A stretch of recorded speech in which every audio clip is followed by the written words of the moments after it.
ఈరోజు దేవుడు మనతో మాట్లాడుతూ, మనల్ని దర్శిస్తూ, మనల్ని బలపరుస్తూ, ఇంకా ఆత్మీకంగా లేవనెత్తాలని క్రొత్త సంవత్సరంలో ఆశపడుతూ ఉండగా, దేవుని వైపు మనము ఆయన మాటలు విందాం. ఆయన వైపు, ఆయన హృదయం అనే తలుపునొద్ద నుండి తడుతూ ఉండగా ఆయన్ని మన హృదయంలోనికి ఆహ్వానిద్దాం.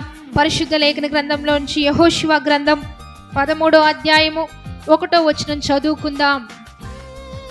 స్వాధీనపరుచుకొనుటకు అతి విస్తారమైన దేశము ఇంకా మిగిలే ఉన్నది అని దేవుడు తెలియజేస్తూ ఉన్నాడు యెహోషువ గారితో. ఇంకా దేవుడు ఏమంటున్నాడంటే, ఇంకా స్వాధీనపరచుకోవాలి, ఇంకా రక్షించాలి, ఇంకా బాగు చేయాలి, ఇంకా స్వాధీనపరచుకోవలసింది ఇంకా మిగిలే ఉంది, ఇంకా బహు విస్తారంగా మిగిలే ఉందని ఇక్కడ మనతో మాట్లాడుతూ ఉన్నాడు. దేవుని బిడ్డలారా, బైబిల్ గ్రంథంలో మనం చూస్తూ ఉంటే దావీదును దేవుడు దీవించాడు, ఆశీర్వదించాడు, బహుగా విస్తరింపజేస్తూ ఉన్నాడు, తనకు సమృద్ధినిచ్చాడు, బహుగా తనని విస్తరింపజేస్తూ స్థిరపరిచాడు. దావీదు ఒకప్పుడు పనివాడే, కానీ దావీదు రాజయ్యాడు. మంచి స్థితిలోకి దేవుడు తీసుకొని వచ్చినా దావీదు దేవుణ్ణి స్తుతించడానికే సిద్ధపడుతూ ఉన్నాడు. దావీదు దేవుణ్ణి కనపరచడానికే ఇష్టపడుతూ ఉన్నాడు. దేవుని చిత్తాన్ని గ్రహించి ఆ చిత్తాన్ని నెరవేర్చడానికే ఎప్పుడు సిద్ధపడుతూ ఉన్నాడు రాజైనప్పటికీ కూడా.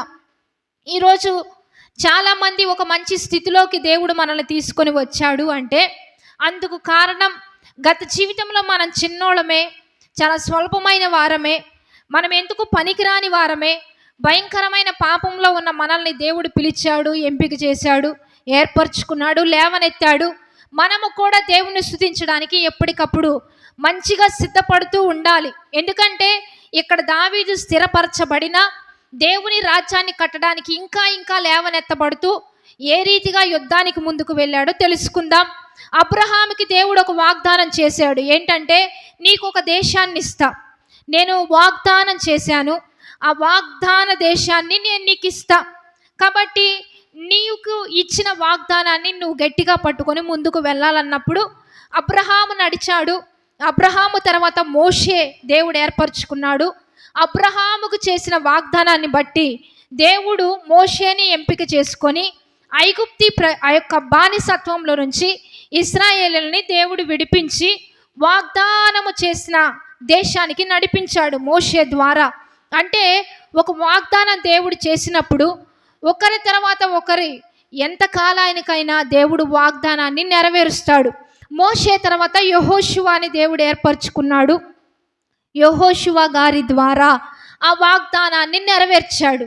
అంటే దేవుడు అబ్రహాముకు చేసిన వాగ్దానాన్ని యెహోషువ గారి ద్వారా ఆ వాగ్దానం ప్రజలు ఆ కానాను దేశానికి, ఆ పట్టణానికి నడిపించాడు. అంటే ఆ పట్టణాన్ని స్వాధీనపరుచుకున్నాడు. యెహోషువ గారు ఎంతో ప్రయాసపడ్డారు, ఎంతో కష్టపడ్డారు.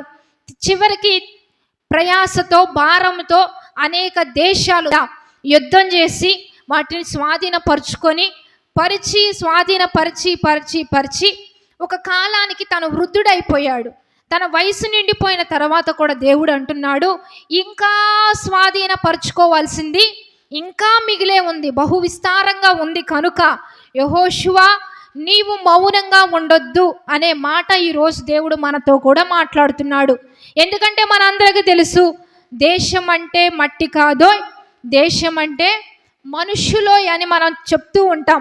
ఇక్కడ దేవుడు అంటున్నాడు, నీవు స్వతంత్రించుకోవాల్సింది ఇంకా ఎక్కువగా ఉంది.